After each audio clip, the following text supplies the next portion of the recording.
ಯಾವ ಕಾರಣಕ್ಕಾಗಿ ಬಂದಿದ್ದೀರಾ?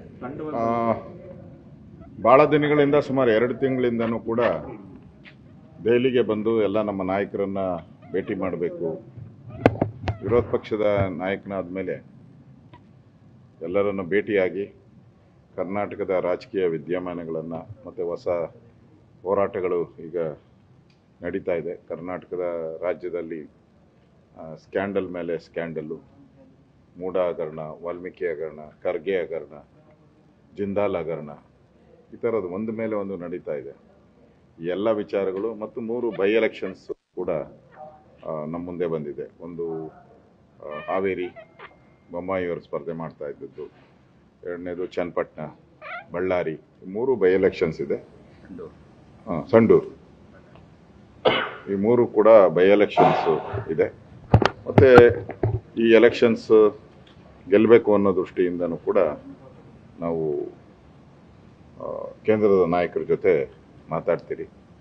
ಇವತ್ತು ಪ್ರಹ್ಲಾದ್ ಜೋಶಿ ಅವ್ರನ್ನೂ ಭೇಟಿ ಮಾಡ್ತಾ ಇದ್ರಿ, ನಮ್ಮ ರಾಷ್ಟ್ರೀಯ ಸಂಘಟನಾ ಕಾರ್ಯದರ್ಶಿ ಸಂತೋಷ್ ಜಿ ಅವ್ರನ್ನೂ ಭೇಟಿ ಮಾಡ್ತಾ ಇದ್ದೀರಿ, ನಮ್ಮ ಇನ್ಚಾರ್ಜ್ ಭೇಟಿ ಮಾಡ್ತಾ ಇದ್ರಿ, ನಡ್ಡಾ ಅವ್ರಿಗೂ ನಾಳೆ ಅವ್ರದ್ದು ಮೀಟಿಂಗ್ ಇದೆ, ಚುನಾವಣಾ ಎಲೆಕ್ಷನ್ ಮೀಟಿಂಗ್ ಇದೆ, ಅದಕ್ಕೋಸ್ಕರ ಬ್ಯುಸಿ ಇದ್ದಾರೆ. ಅದಾದಮೇಲೆ ಶುಕ್ರವಾರ ಮೋಸ್ಟ್ಲಿ ಅಪಾಯಿಂಟ್ಮೆಂಟ್ ಸಿಗ್ಬೋದು, ಅವ್ರನ್ನೂ ಕೂಡ ಭೇಟಿ ಮಾಡ್ತೀವಿ. ಯಾರು ಗೊತ್ತಿಲ್ಲ ಇನ್ನ.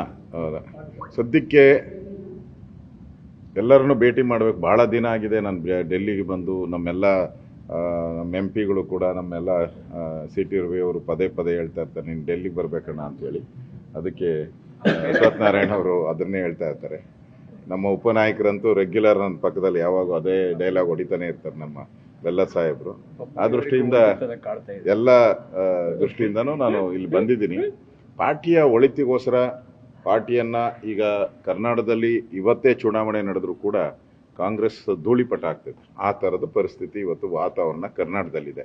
ಸೊ ಇದನ್ನು ಇನ್ನಷ್ಟು ಹೋರಾಟಗಳ ಮುಖಾಂತರ ಪಕ್ಷವನ್ನು ಸಂಘಟನೆ ಮಾಡಬೇಕು. ಅದಕ್ಕೆ ಮಾರ್ಗದರ್ಶನ ಪಡೆಯೋಕ್ಕೋಸ್ಕರ ನಮ್ಮ ರಾಷ್ಟ್ರೀಯ ಪ್ರಧಾನ ಕಾರ್ಯದರ್ಶಿಗಳು, ಸಂಘಟನಾ ಪ್ರಧಾನ ಕಾರ್ಯದರ್ಶಿಗಳನ್ನ, ನಮ್ಮ ಇನ್ಚಾರ್ಜನ್ನು, ನಮ್ಮ ಅಧ್ಯಕ್ಷರನ್ನು ಭೇಟಿ ಮಾಡಿ ಅದರ ಬಗ್ಗೆ ಮಾರ್ಗದರ್ಶನ ಕೂಡ ಪಡೆಯೋರಿದ್ದೀರಿ ನಾವು ಕೂಡ.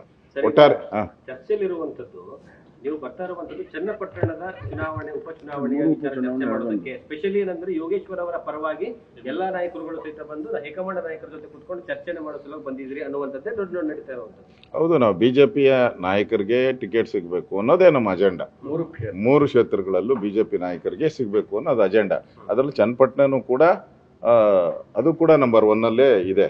ಅದನ್ನು ಕೂಡ ಮುಖ್ಯವಾಗಿಯೇ ಇದೆ. ಅದೇ ಉಳಿದೂ ಕೂಡ ಅಷ್ಟೇ ಮುಖ್ಯವಾಗಿದೆ. ಎಲ್ಲಾನು 3 ನಮಗೆ ಹಾವೇರಿನೂ ಮುಖ್ಯ ಇದೆ, ಉಳಿದು ಮುಖ್ಯ ಇದೆ.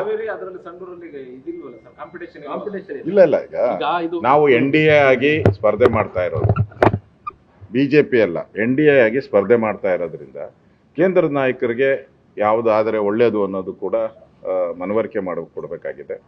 ಮತ್ತು ಕೇಂದ್ರದ ನಾಯಕರ ಮಾರ್ಗದರ್ಶನವನ್ನು ಕೂಡ ಪಡಿಬೇಕಾಗಿದೆ. ಇದೊಂದೇ ವಿಚಾರ ಅಂತಲ್ಲ, ಎಲೆಕ್ಷನ್ ಅಂತ ಎಲ್ಲ ಕೂಡ ಸಮಗ್ರವಾಗಿ ಕರ್ನಾಟಕದ ಈಗಿನ ಬದಲಾದಂಥ ಪರಿಸ್ಥಿತಿಯಲ್ಲಿ ವಾತಾವರಣ, ಬಿಜೆಪಿ ಪರವಾದಂಥ ವಾತಾವರಣ ಮೂಡ್ತಾ ಇರುವಂಥ ಸಂದರ್ಭದಲ್ಲಿ ಕೇಂದ್ರದ ನಾಯಕರ ಒಂದು ಹೋರಾಟದ ಮುಂಚೂಣಿ ಯಾವಾಗಿರಬೇಕು ಅನ್ನೋದ್ರ ಬಗ್ಗೆ ಚರ್ಚೆ ಮಾಡ್ತಾರೆ. ಈಗ ಮತ್ತೆ ಬಿಜೆಪಿ ಅದನ್ನ ಎಲ್ಲವನ್ನ NDA ತೀರ್ಮಾನ ಮಾಡುತ್ತೆ. NDAನಲ್ಲಿ ಕುಮಾರಸ್ವಾಮಿಯವರು ಮೆಂಬರ್ ಇರ್ತಾರೆ, ನಮ್ಮ ಬಿಜೆಪಿನೂ ಮೆಂಬರ್ ಇರ್ತಾರೆ. ಅದು ತೀರ್ಮಾನ ಮಾಡುತ್ತೆ. ಇಲ್ಲಿ ಬಿಜೆಪಿ JDS ಅನ್ನೋ ಪ್ರಶ್ನೆ ಉದ್ಭವ ಆಗಲ್ಲ. We are one fight against Congress. BJP JDS 1. Sir, ಇನ್ನೊಂದು ಸರ್, ಈಗ ದೆಹಲಿಯಲ್ಲಿ ಹೋರಾಟ ಮಾಡುವಂತಹ ವಿಚಾರದ ಬಗ್ಗೆ ಚರ್ಚೆ ನಡೀತಾ ಇದೆ. ನ್ಯೂಸ್ ಫಸ್ಟ್, ನಿರ್ಭೀತಿಯಿಂದ ನಿಮ್ಮ ಪರವಾಗಿ.